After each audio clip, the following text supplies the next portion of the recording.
As senator judges, it is your obligation na dapat present ka sa mga proceedings. Hindi naman sakop ng trabaho ng Office of the Ombudsman na magpa-disqualify sa 2028.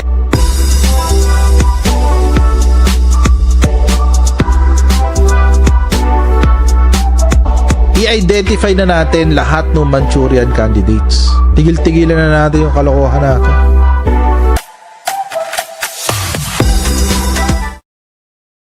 Okay, hello everyone. Welcome po sa ating channel. This is Coach Jared. Pasensya na po dahil 5 minutes tayo naka 5 minutes tayo naka tambay, guys. Oh, hinanap ko kasi earphones ko eh. Wala kasi earphones ko. Buti na lang si Apple ay merong Find My. So medyo napadali ang paghahanap. Ilang topics today? Tingnan natin. sabi ni Ate, saan yan? Juliet Sekiguchi. Siguro depende. We could do 4, pwede ring 3, pwede ring 2, depende. Kapag sinipag tayong lahat. At willing kayo magpuyat. Okay, mga kababayan, Maraming pong salamat sa pag-join po sa atin ngayon. Please don't forget to subscribe dito po sa Coach Jared Live YouTube channel. Pa-follow po ang ating Facebook page, Pinasabat Newsroom, at ang ating Facebook group, Tambayan ng mga Cocheros. Okay, mabilis. Para makarami tayo siguro, Siguro, para makarami tayo, isang shoutout na lang, tapos dire-diretso. Para, makarami. Kasi, marami rin kasi pwedeng i-topic for today's video, guys. Oo, kaya ganun. Okay, wait, shoutout na muna tayo.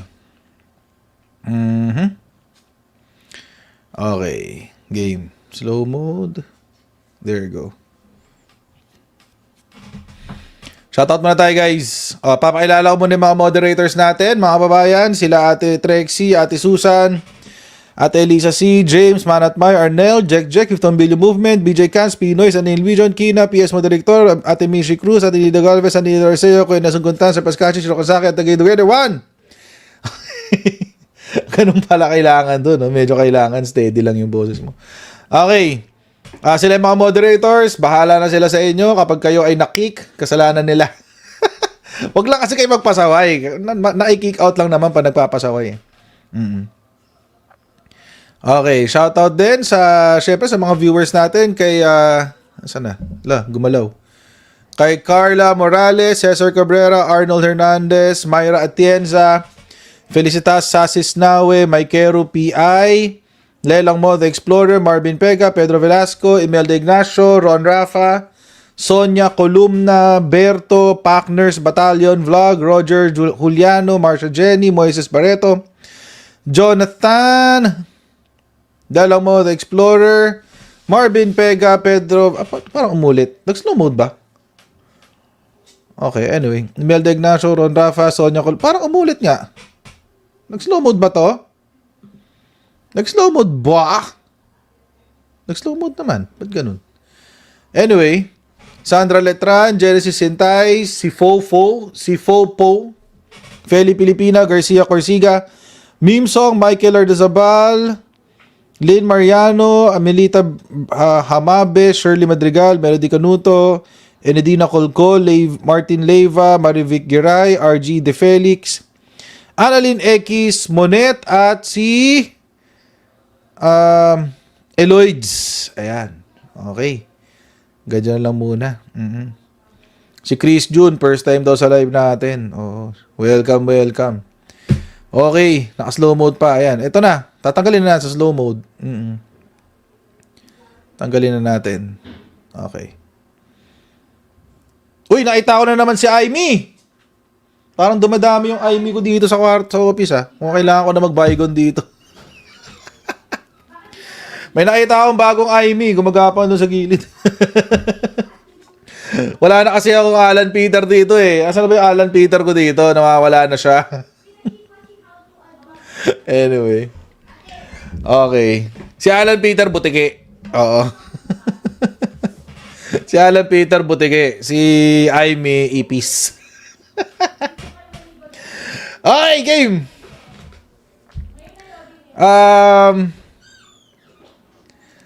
Daanan muna natin to mga babayan bago natin puntahan ang ating main topic. Yun dun nga sa dito kay Ramil Madriaga. Oo, kasi mukhang tumitibay eh. Mukhang tumitibay ang ebidensya ni Ramil Madriaga, guys. Ay miipis. Oo, correct. Ay miipis nga. Okay, pero daanan muna natin to. Mabilisan lang. Ano sa ba? So, kahit mga 20 minutes. Para lang mapag-usapan natin to. Kasi mga babayan, isa ho sa mga nag-trending na balita today, isa ho sa mga nag-trending na balita today mga babayan, ay itong nangyari kay Pia Cayetano mga babayan. Oo, meron na siyang ethics complaint. Ayan ang sinasabi natin eh. Oo. Ethics complaint targets Pia Cayetano over spliced video of Chel Jokno at trial. Yan ang problema natin, guys eh. Yan kasi ang problema pag inuna yung pamumulitika. Oo. Inuna niya kasing ipagtanggol si Sara, inuna niyang i-flex yung kapatid niya, kumuha siya ng content sa TikTok na ang bobo nung laman. Siguro, inisip ko baka hindi pa niya yan chinek eh. Baka sinabi lang sa kanya ng assistant niya, "Ma'am, may nakita akong content sa TikTok, mukhang maganda i-post. Post ko ba?" Oo, parang ganun lang ang naganap eh. Tapos siguro sinabi, "Sige, bahala ka na. Basta palagay mo maganda, okay na." Oo. Eh, yun lang ang nangyari. Nag-backfire sa kanya. Nag-boomerang yung kanyang effort na siraan si Chel Jokno. Nakita naman natin lahat yung video na yun, di ba? Wait, nandito ba sa files ko yun? Hindi ko alam kung nandito pa or baka na-delete ko na yung file na yun. Wait, dito pa! Nandito pa, guys. Wait. Does not give us now the authority. Hindi pala to yun. Wait. Iba pa pala to. So, kung nandyan pa yan, malamang sa malamang, doon pa rin yung spliced. Saan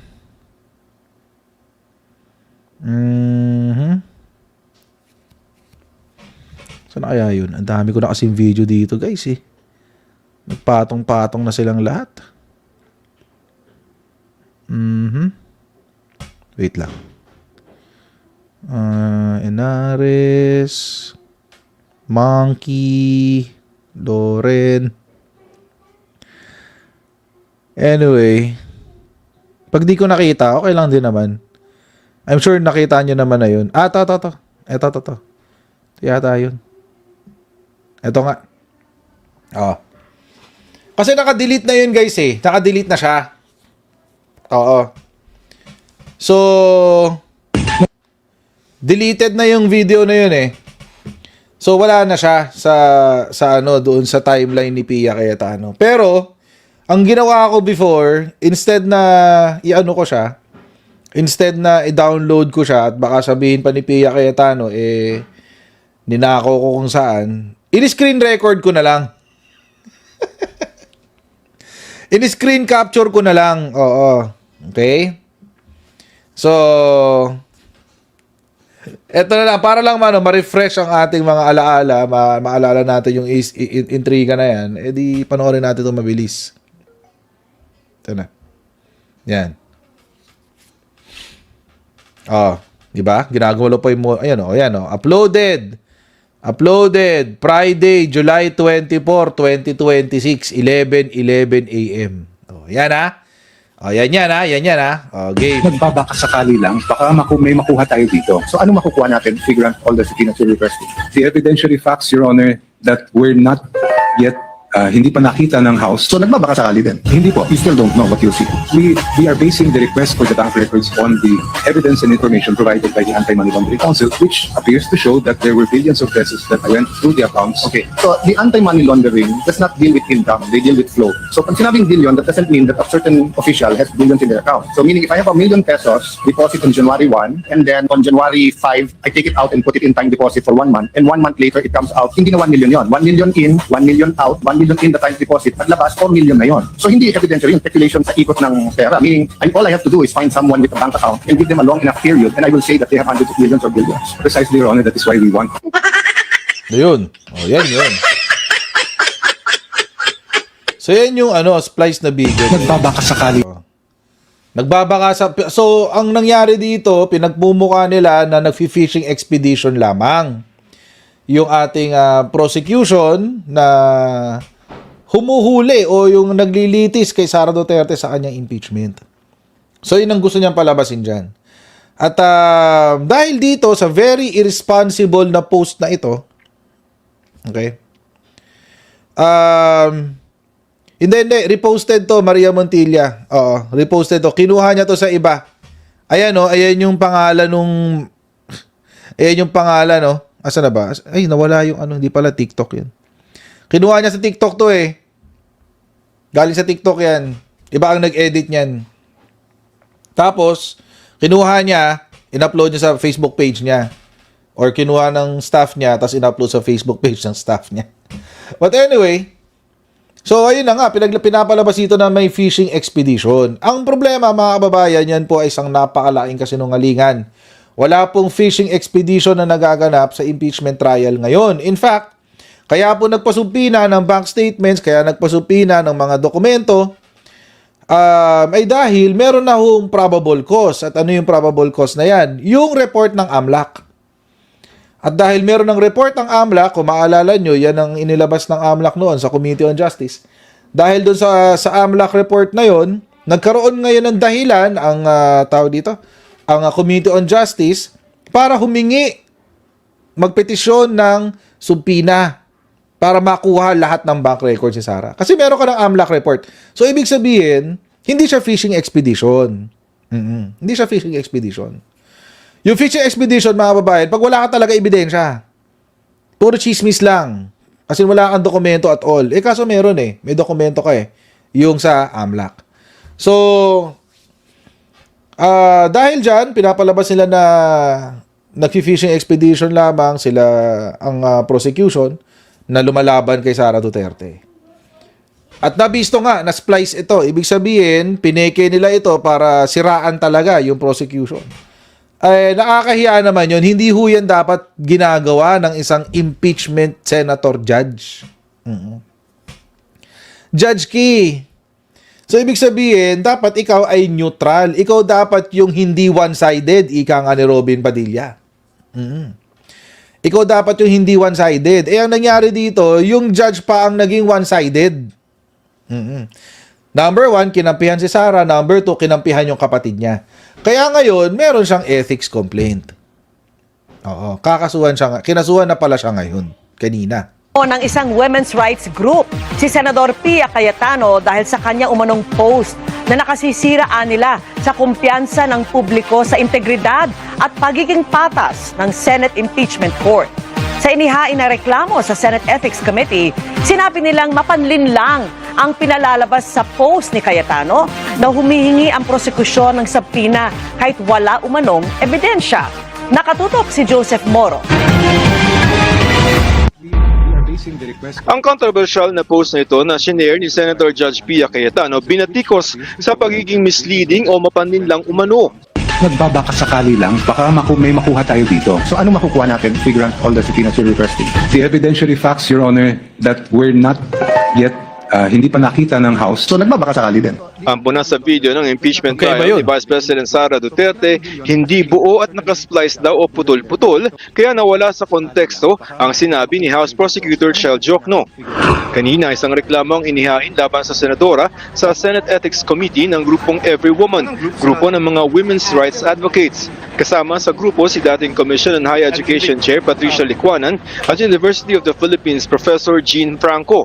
Sa sulat na ibinigay ng Every Woman kay Senator Tito Soto III, chairperson ng Senate Committee on Ethics at Privileges, sinabi nila na sa pagtanggal ng eksplanasyon ni Jokno na may tiyak silang mga bank accounts na gustong ipasapina, pinalabas daw ng senadora na humihingi ang prosekusyon ng record ng walang ebidensya. Naglagay pa raw ng text na nagbabaka sakali lamang at wala mga ebidensya pero nag-aakusa na. Kung papanoorin ang diskusyon sa pagdinig noong July 20 sa pagitan ni na Senador Alan Cayetano at Shell Jokno, pinapaliwanag ni Jokno na may tuturing lamang na fishing expedition ang ginagawa ng prosekusyon kung hindi nito alam kung ano ang hinahanap na ebidensya. And yung tinutukoy po ninyong fishing expedition, yun ay maaring sabihin natin nangyari kung only if the party requesting the evidence or documents ay nagbabaka sakali lang. Baka Yan, ito yung may actual, makuha tayo dito. In our case, I have to disagree Yan, that there was yan any yung sort of actual. fishing expedition because based on what the Committee on Justice and later the plenary of the House found was sufficient, there was enough cause to proceed with the case. Sabi pa ng Every Woman, ang ginawang ito daw ni Cayetano paglabag sa tungkulin niya bilang abogado at senator judge na nagsasabi na hindi dapat gumagawa ng labag sa batas, dishonest sa sinungaling, immoral at mapanilang o deceitful na gawain. At higit daw sa lahat, nakasisira ito sa kumpiyansa ng publiko sa impeachment court bilang patas at may integridad. We encourage and we demand that there should be an investigation and if needed, there should be a sanction towards her action. Hinihingan pa namin ng reaksyon tungkol dito sa Senador Cayetano Hindi pero nag-react si bago ang Cayetano paghahain ng complaint laban sa Senadora, nagkaroon kami ng pagkakataong matanong siya tungkol sa issue. Would you like to comment on the issue kay Jokno? Why? Ang walang comment sa Jokno, I mean, ma'am, sinasabi nila it's not being fair. No comment, oh. Ayon naman kay Ethics Di ba? Ano yun? Iisnabin mo na lang yung tanong na gumawa ka ng kalokohan tapos i-wish mo na it will just go away like that? Just like that? Di ba? Gugustuhin mo na parang hindi na lang nangyari? Kalimutan na lang natin yung naganap? Oo. Parang hindi yata tama yung ganun. Walang ganun, Senator Pia Cayetano. Hindi pwedeng ganun. It's not possible na maging ganun. Nasasanay kayo magkapatid eh. Ganyan kayo eh. Gagawa kayo ng kalokohan, sabi pag nasita kayo, gusto niyo mabura na lang sa sa alaala ng taong bayan. Di ba? Pwedeng ganun. Nagsisinungaling ka, number 1, nagsinungaling ka. Number 2, nagsinungaling ka habang ikaw ay senator judge. Number 3, senator judge ka, kumakampi ka kay Sara. 'Di ba? Pinagtatanggol mo yung argumento ng depensa. 'Di ba? Dapat tahimik ka na lang eh. 'Di ba? Ang usisain mo yung ebidensya. Alamin mo kung yung ebidensya ay tunay o hindi. Senator judge ka, inaaway mo yung mga witness. 'Di ba? Inaaway niya si Inaaway niya si Melvin Matibag nung nakaupo si Melvin Matibag. 'Di ba? Senator judge ka, inaaway mo yung prosecution. Nung si Jervil Luistro. Oh. Anong klase yan? Anong klase yan, Pia Cayetano? Walang ganon. Hindi pwedeng ganon. Kinakamusta ka na nga eh. Masama pa rin loob mo. Saan kami nakakita ng ganyan? Saan ka nakakita ng ganyan? Kinamusta mo na, binigay mo na ang gusto, galit pa rin. Anak ka ng tipak nung talaga. Kantahan na lang natin si Pia. Pia, kamusta ka na? Ano sabi ni Tito Sen? Sige, Tito Sen, birahin mo! Committee Chair Tito Soto, tatalakayin ito ng kanyang komite sa August 6. Hiwalay daw dito ang impeachment court. Anything that has to do with the Senate, we will, as much as possible, will not allow it to be transgressing into the work of the impeachment. Even if these are actions stemming from Oh, no, but if there are actions coming from a senator, it should be taken up in the Senate. as a senator yung judgment natin. Ayon sa Senate Impeachment Court, kung walang magbibigay ng manifestasyon tungkol dito sa korte, ay walang pwedeng maging aksyon ang korte. Yan yung sinasabi ni PO na passive court. Kung wala magre-raise, wala tayong Tama ka dyan. Joseph Morong, Nakatutok 24 Oras. Yun tinan si Pia, bigla na lang hindi na lang sasagot sa mga tanong, di ba? Magkakalat ka ng baho mo, sabay kapag nasita ka, sasabihin, di mo papansinin. Parang yung may mga ano yan, halitosis yan eh. Sino ba yun? Sino ba yung ano? Sino ba yung DDS vlogger na may halitosis daw? Oo. Parang ganun eh. Pag ganun. Pag pinagsabihan ka na ang baho ng hininga mo, pahinga mo. Ha? Kasi baka mamaya, nasanay ka na sa amoy ng bunganga mo, o di, syempre, kami naman, hindi kami sanay sa amoy ng bunganga mo. So, mainig ka. Pag sinabihan ka, na bad breath ka, may halitosis ka, consider it. Okay, consider mo totoo yun. So, kung may mabaho kang ugali, Pia Cayetano, huwag mo isnabin. Harapin mo. Kaya katuloy kinakasuhan eh. Sana matuloy ang ethics complaint nito. Si Tito Sen na ba humahawak ng ano, ng ethics? Ethics committee? Tingnan natin. Saan na ba ethics committee?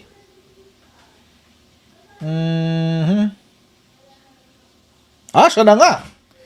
Siya na. Si Tito Sen na ang Senate tawag dito, chairman ng Ethics Committee. Siya na nga. Oo. Patay. Patay. Alam nyo, ito pa naman si Tito Sen. Stickler for rules to eh. Maano yan sa rules eh. Tawag dito, walang pwedeng mangibabaw sa rules. Basta rules. Rules are rules. Sorry ka. Ano sabi niya? Hindi man doon siya nagtapos ng 4 na taon ng abogasya.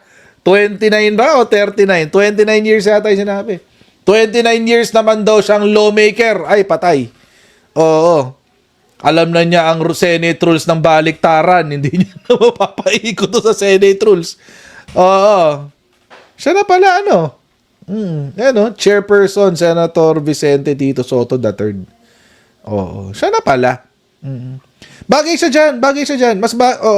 No joke. Bagay si Tito Sen dito sa Ethics Committee. At saka yung mga ganito, yung mga edad ni Tito Sen, yan yung mga wala nang pakialam eh. Oo. Yan yung mga yun yung mga wala nang pakialam. Yung tipong, okay, sige, matanda na ako, pa-retire na ako eh. I mean, di ba, kakapanalo lang niya senador, 2025. Tapos meron pa siyang 6 years. Sa 6 years niya na yun, mga babae, ilang taon na siya. So baka na to, last term na niya to talaga. Oo, matanda na siya nun eh. So, no nonsense para no nonsense tong si Tito Sen eh. Tsaka wala na tong pake. If ever magre-retire na siya, ito na yung last term niya, wala na siyang pake. Nakaupo na siya eh. Di ba? So good luck. Hindi na yan. Hindi na yan maghahanap ng mga kampi-kakampi. Hindi na mamumuli-muliti ka yan. Wala na. Sorry kayo. Siya na ang Ethics Committee Chair. Correct. John Amor Jr. Nabalitaan ko nga ito eh. Hindi na niya kinukuha yung sahod niya eh. Correct. Hindi na niya kinukuha yung sahod niya. Ang ginagawa niya sa sahod niya, mga babayan, pinamimigay sa mga scholar. Magkano rin yung sahod niya? Mga nasa 400. Di ba? Di na nga kumukuha ng sahod yan. Kapal-kapal ng mukha ni hindi katulad nitong si Bato de la Rosa. Kriminal na, kumukuha pa ng sahod. Kapal-kapal ng mukha ang wala. Tigas ng mukha eh. But anyway, ayun na nga. So, wala nang pakito. As in, bagay siya ngayon. Siya yung bagay na mag-ethics committee. Kasi hindi na siya naghahanap ng mga kakampi. Wala nang pakialam yan. Wala na. Wala na siyang paki dyan. So, good luck kay Senator Pia Cayetano. Kasi, siseryosohin siya ni Tito Sen. Malas niya. Malas niya. Diba? Malas niya talaga. Oo. Si Tito Sen ng Senate Committee ng Ethics. Good luck, Pia Cayetano. Kakamustahin ka na lang namin ulit, ha? Pia, kamusta ka na?